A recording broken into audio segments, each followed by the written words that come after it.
During the 1500s, particularly after the start of the European exploration, the economic systems altered and had massive effects on the neighboring regions. Countries began to colonize specifically the Americas, and thus mercantilism rose. This system was strongly practiced in Spain, when colonizing the West Indies.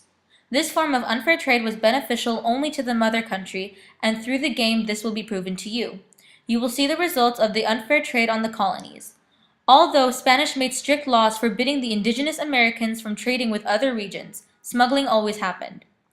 Sometimes the West Indies illegally traded with Britain. During that time, Britain had a capitalist economy, where they traded fairly and had independent industries. Thus, their items were for a cheaper price.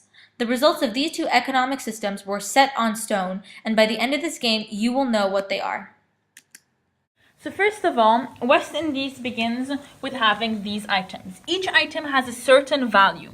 For example, indigo is for a value of 2, and you have 2 of them. Lumber is for a value of 2, and you also have 2 of those. You have molasses for a value also of 2, whale oil for a value of 2, silk for a value of 1, sugar for a value of 3, and finally, citrus for a value of 3. The goal of this game is that in round 1, England is capitalist. So basically, West Indies is going to start trading with England.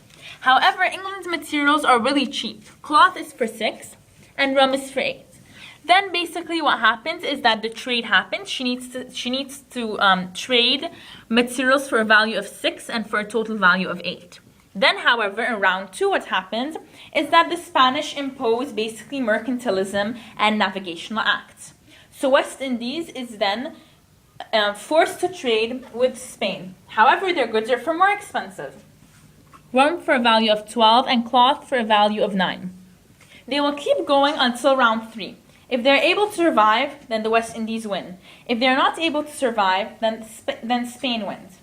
Now, if West Indies finds that it's really hard to survive, then they can illegally trade with England. However, by the end of the game, we will check their captain's log. A captain's log is where they will start from round 2 to record all the items they trade and to which country they trade. Then one last thing, at the end of each round, they will get a few extra items, as you will see. You may begin the game. I'm going to trade with England for 1 cloth for a value of 6. I'm going to trade 1 whale oil for 2, molasses for 2, and lumber for 2. In total, that is 6. To trade back clothing for a total of 6. Now I'm going to trade 1 rum for a value of 8. So I'm going to trade... Because, of course, West Indies at the end of each round needs 1 cloth and 1 rum. Now I'm going to trade with England for 1 rum for a value of 8. I'm going to trade 2 silk, 1 sugar for a value of 3, and 1 citrus for a value of 3, in a total of a value of 8. I'm going to trade back rum for a value of 8. End of round 1. West Indies has succeeded to get 1 cloth and 1 rum. Now we start round 2. The Spain is now mercantilist. So they impose a navigational act. Now, West Indies, you're forced to trade with Spain, and you're not allowed to trade with anyone else. West Indies now has to write everything they trade on a captain's log. If they find it hard to survive, they can start illegally trading with England. However, before that, they get extra goods. They get 1 lumber, 1 sugar, 1 indigo, 1 molasses, and 3 silk for a total value of 12 for West Indies. Begin round 2. Okay, I'm going to trade some items for 1 rum with Spain for a value of 12. I'm going to trade 2 molasses for a value of 4, 1 indigo for a value of 6 in total, another indigo for a value of 8 in total, another indigo for a value of 10 in total, and 1 lumber for a value of total of 12.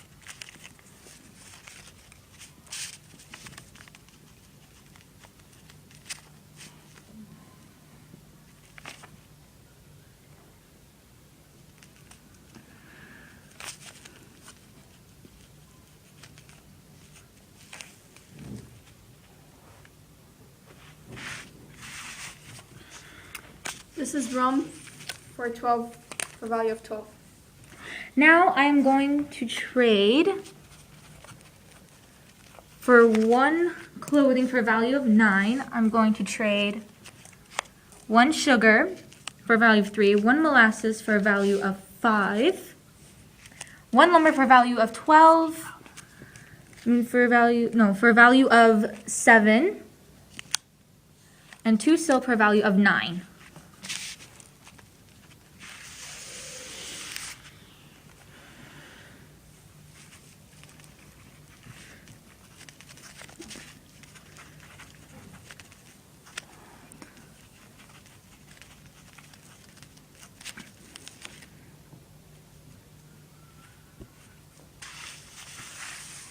And this is clothing for value of 9.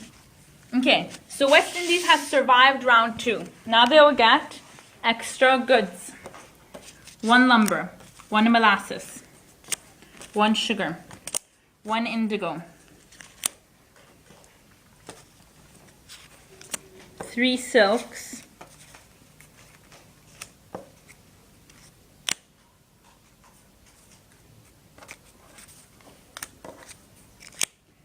and yes, for a total value of 12. Okay, you may begin round 3. Make sure to count the values before to know if you'll be able to survive. Okay. I need to trade with Spain 1 clothing for a value of 9. So I have 1. Oh no, I don't have enough values. I only have enough to trade with England and not for Spain. So I'm going to illegally trade with England so I am able to survive. So I'm going to trade 1 whale oil, 1 lumber, 1 indigo for a value of 6 for 1 clothing from England. Here you go. This, of course, you can only survive to trade with England because England, for the both materials to be able to survive, you need to pay a total value of 14, while for Spain, you need to pay a total value of 21, which West Indies clearly doesn't have. Okay. Now I need to trade for 8. I need to trade with England 3 sugar, 2 molasses for so far 5, and 3 silk for a value of 8 in total. Here you go is 1 rum for the value of 8.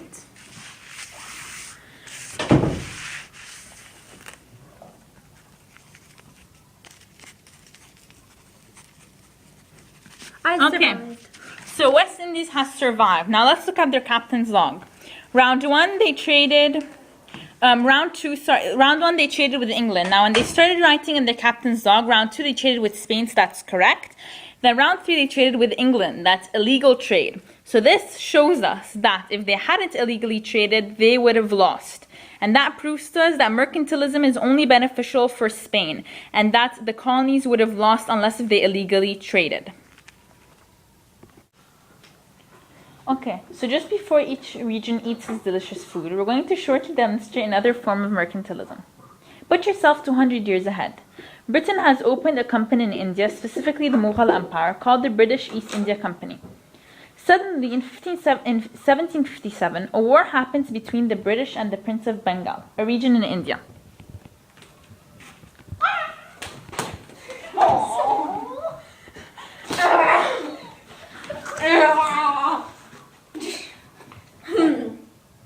Now we can colonize all the Indian kingdoms. They win the war and conquer Bengal. This was the beginning of the colonial era for Britain. Their company became mercantilists, taking cotton to England for their huge cotton industry and forcing the Indians to buy expensive textiles. Play and see what the results are for yourself. So now what India has to do is India starts with 11 cottons and it has to trade for 1 textile from England for a value of 9. Remember now, England is mercantilist and it has forced India to trade with it. Now I'm going to trade cotton for 1 textile for a value of 9. Trade 1 textile at the value of 9.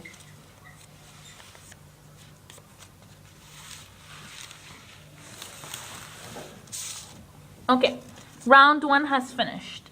The Indians have succeeded because they bought one textile. Now we start round 2. In the beginning of round 2, India gets an extra 5 cotton. 1, 2, 3, 4, 5. Round 2. Okay. I need to get another textile for a value of 9. It seems as if I don't have enough cotton to trade. So